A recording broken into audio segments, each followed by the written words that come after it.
René Delgado, ¿cómo estás? Buen día. Buen día, querida Adela, aquí, haciendo el rápido recuento de los balances precipitados que se están haciendo en cuanto al resultado electoral. Y me parece, Adela, lo comentaba ahora con Jorge, que se están haciendo cuentas alegres y quizás llegando a conclusiones rápidas y por lo mismo equivocadas. La autoridad electoral, desde el momento en que reduce la campaña al día de la jornada electoral, festeja entonces que ya el régimen aprobó la prueba del ácido como lo son los comicios, y me parece que ahí hay una conclusión rápida. Primero, lo sucedido durante la campaña obliga a revisar por enésima vez lo siguiente. Uno, el modelo de comunicación no está generando debate ni propuesta, solo está produciendo propaganda insulsa y spots machacones. La coacción y la compra del voto, que supone un dineral, y por lo mismo es presumible que hay desvío de recursos públicos o programas de gobierno, o peor aún, dinero sucio que hacen del voto una auténtica subasta.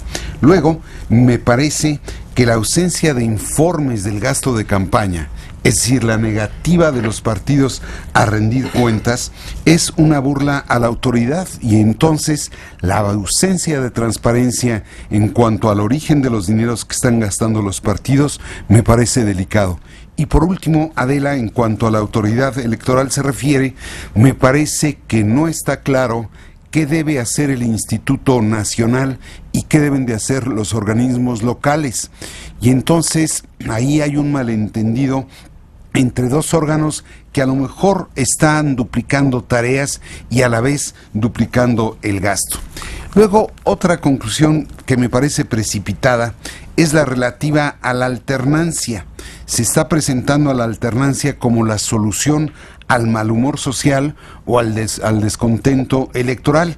En ese sentido, se destaca cómo en Veracruz, Quintana Roo, Tamaulipas y Chihuahua se castigó al PRI, colocando en los respectivos gobiernos a la oposición. Sin embargo, se pasa por alto, Adela, que también hubo alternancia en otros dos estados, en Oaxaca y en Sinaloa, y ahí el electorado echó a los partidos, a los gobiernos de alianza entre el PAN y el PRD, y recolocó al PRI en el gobierno. Por consecuencia, me parece que de algún modo se está convirtiendo la alternancia en un asunto de turno y no en una cuestión de alternativa. Hay una alternancia sin alternativa para el electorado. Se cambia a cada sexenio el gobierno, pero no se transforma el gobierno.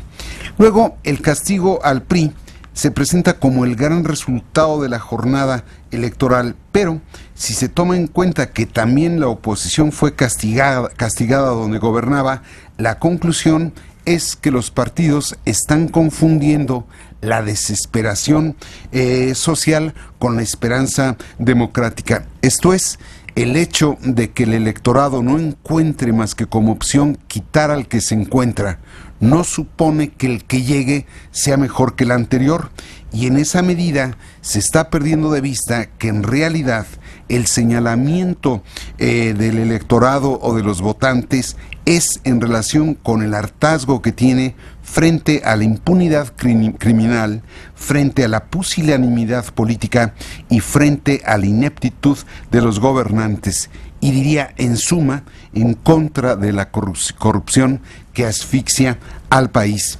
Y ahí los partidos no son muy distintos.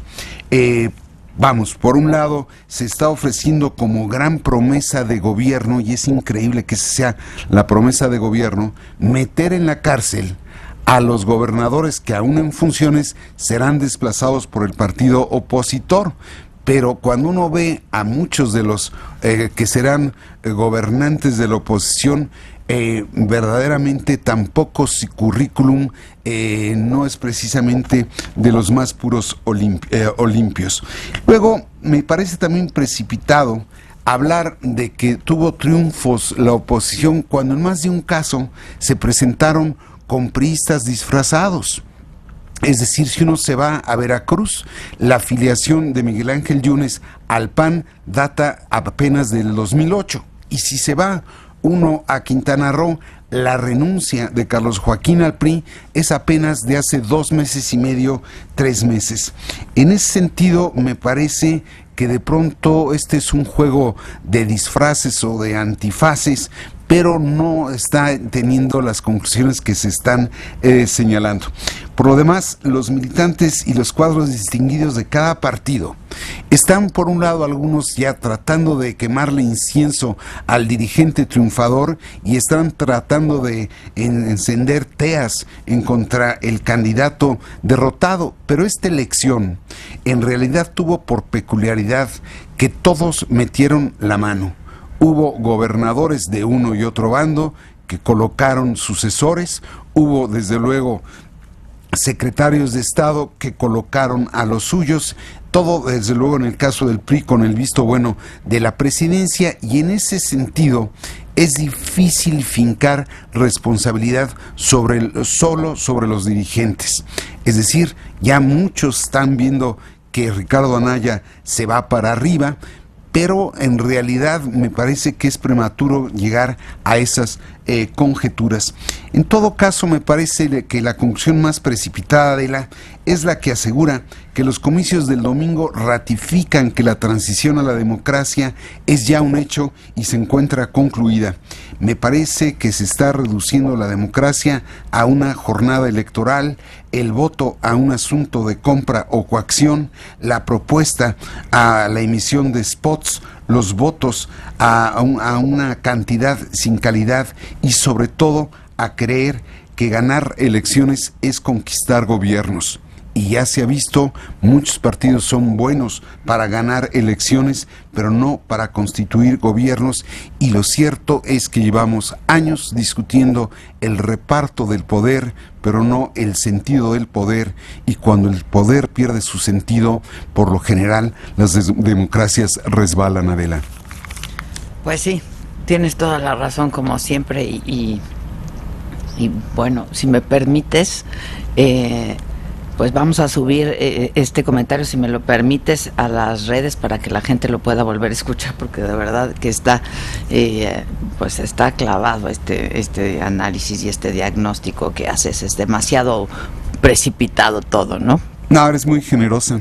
Yo espero estar acertado, porque si no estamos fritos. No, pues,